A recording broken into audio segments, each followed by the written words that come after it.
Hey, this is Lace. It's been a long, 24 hours. Very stressful. I'm even in the same clothes. I don't even think I've really eaten. Um, I did a, AML, All My Love Films interview that you guys can check out on YouTube. Um, People do have a real bad stigma on people who use drugs. And I think it's because there's like different versions of people. You got the people who don't care and will do anything and everything and hurt everyone around them.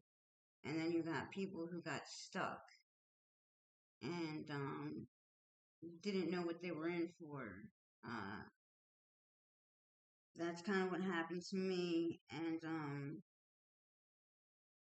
I knew nothing about withdrawal or anything like that. And my kids were my life.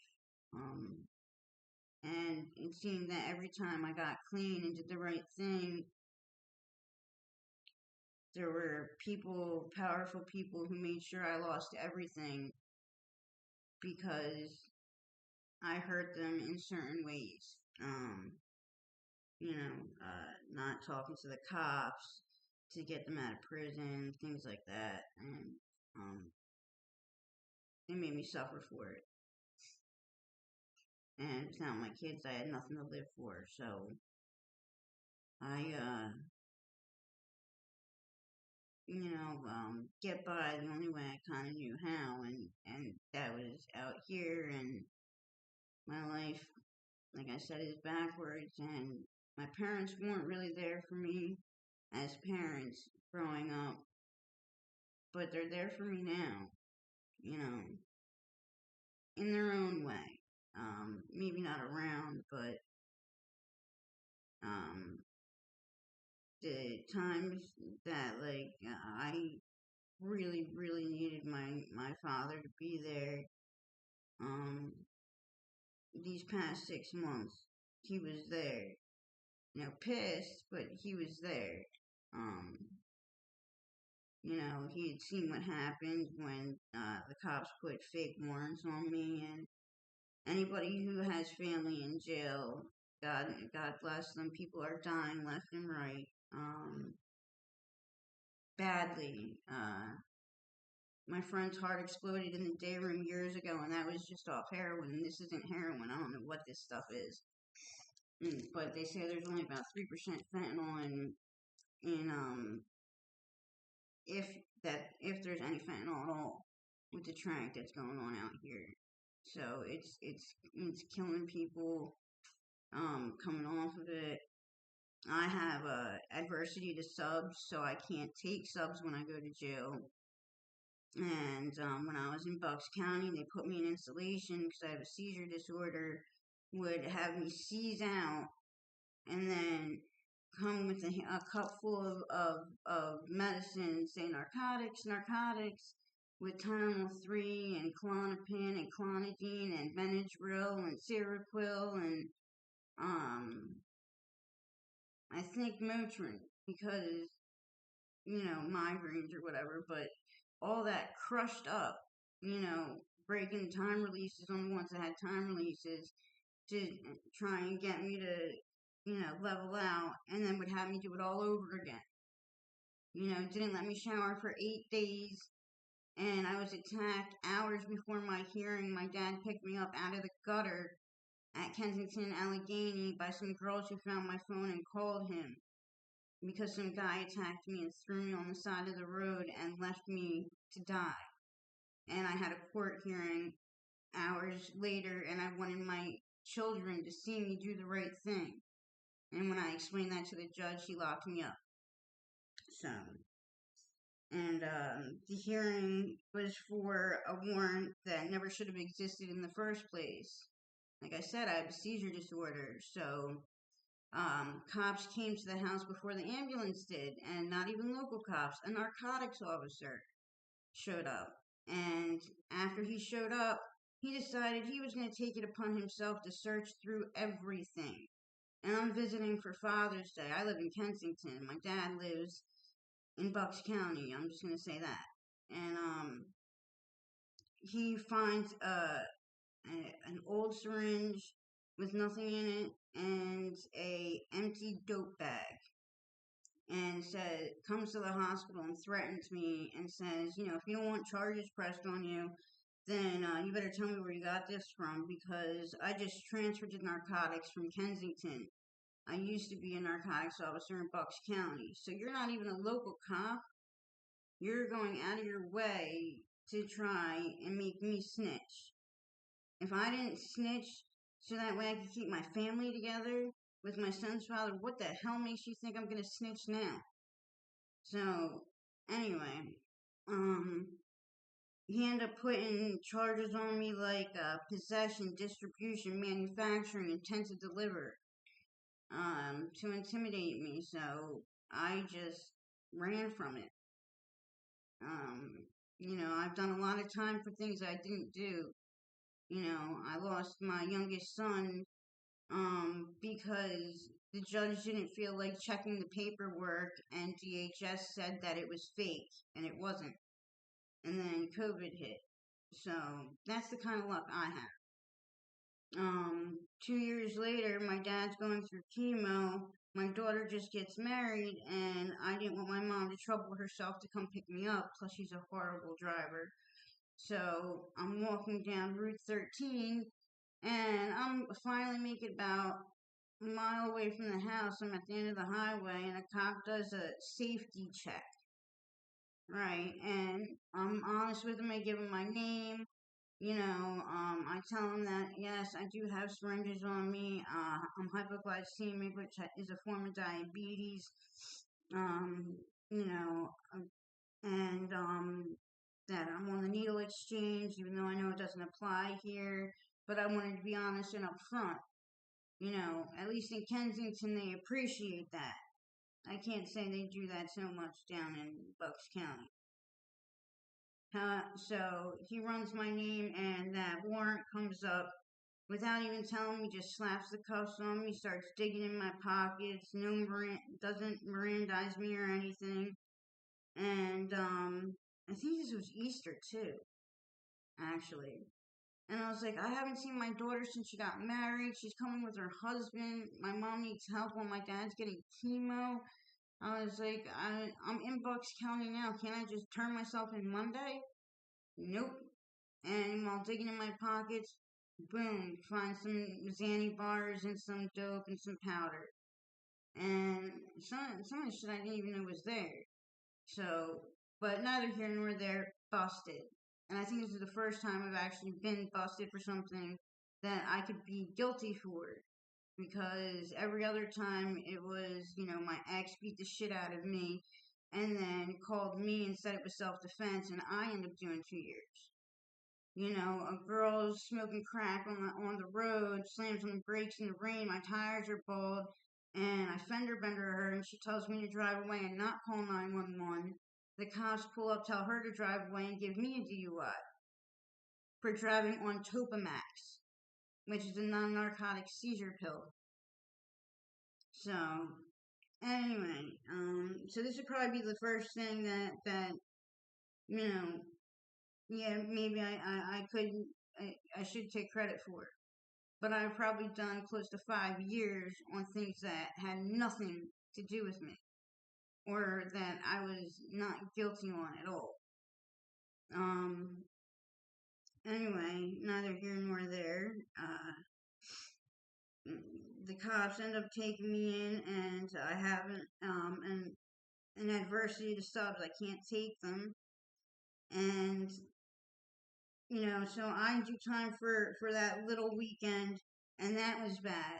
And they were concerned then because they couldn't control me. I went to court to be released and had to go back to the jail because I was in such bad shape for another day.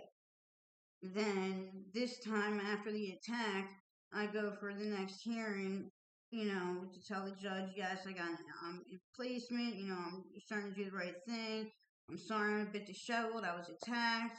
Well, are there drugs in your system? Yeah, I was drugged and attacked. My father, who is a retired Colonel in the Marine Corps, is here to, corroborate my testimony.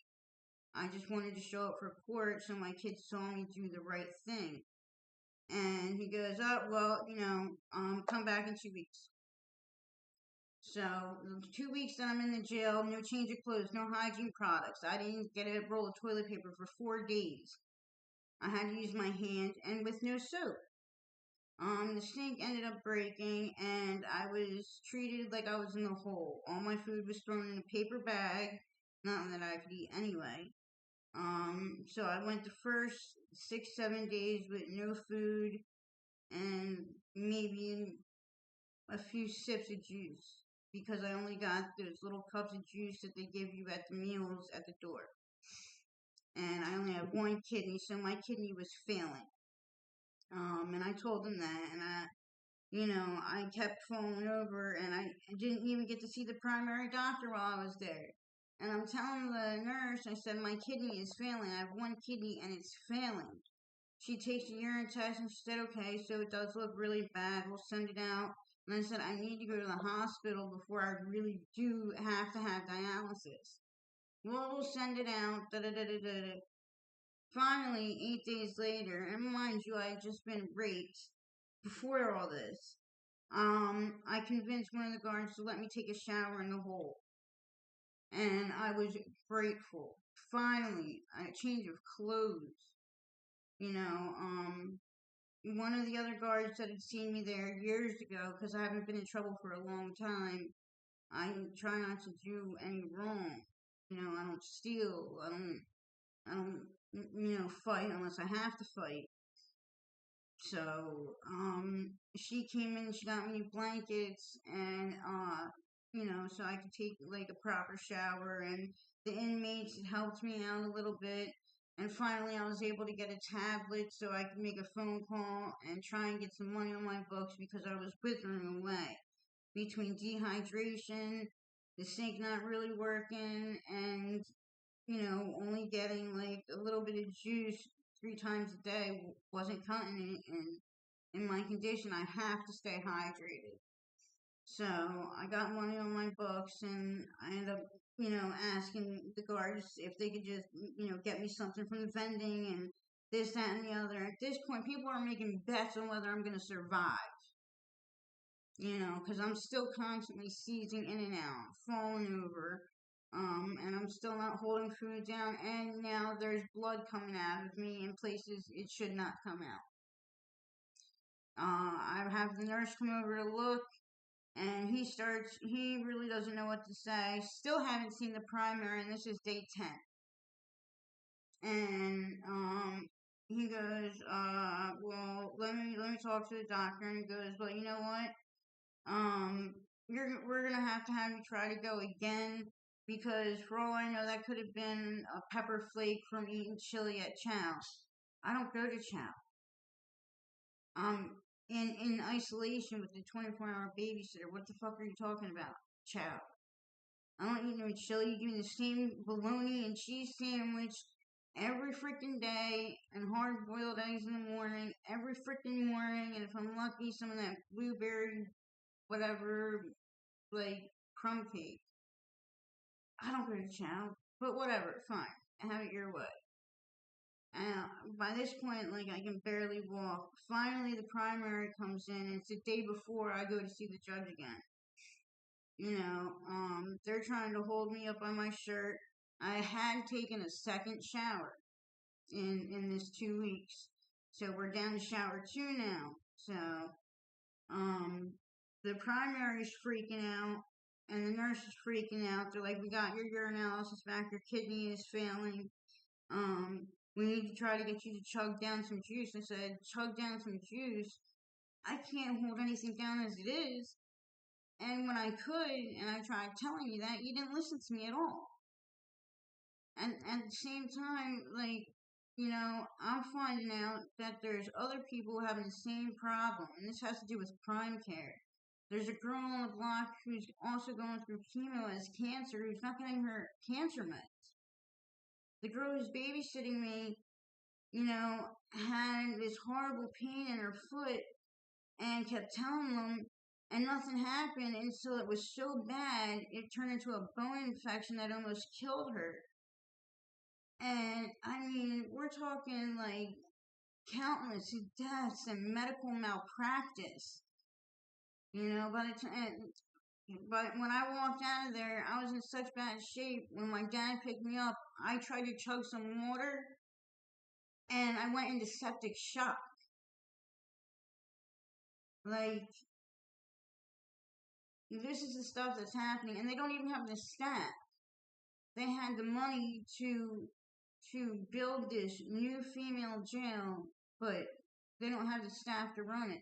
The same guards, and God bless some of them, honestly, and that usually doesn't, come from somebody on the other side of the table, but some of them kept like a cheery, smiley attitude the whole time I was stuck in that damn cell, not allowed out.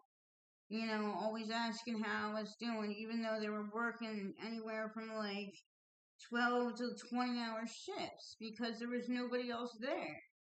I mean, nobody to watch their back or anything. Like, what the hell's going on? You don't have an updated handbook? I tried looking in the legal library for a civil suit because of, I mean, that's even in the dark ages, like, you weren't treated the way I was treated. And, I mean, some other people, and just, my prayers go out to anybody who's stuck the way I was, and I just hope that they can find a better way to deal with this addiction problem. I don't know why subs don't work for me anymore, and every doctor says the same thing. Maybe you didn't wait long enough. Well, 6 days wasn't long enough. 2 weeks wasn't long enough. You know what? Find something that can help me that's not methadone where I'm doing the same thing before all that. I mean, I don't know. But somebody needs to investigate that jail. Especially since, even though you crush my pills, I'm still a drug addict. I know what color what should be where. And it was funny a few times, certain colors were missing. Let's just leave it at that. Plus, there's some people who are working there who, let's just say their side jobs are just as bad as the ones of people who are on the corner of my block selling dope right now. Just saying. But for anybody who did listen to this, thank you for your time and have a blessed day. And hey, I need employment income of any kind, so please leave a comment if you know of any kind of work I can get. Thanks, bye.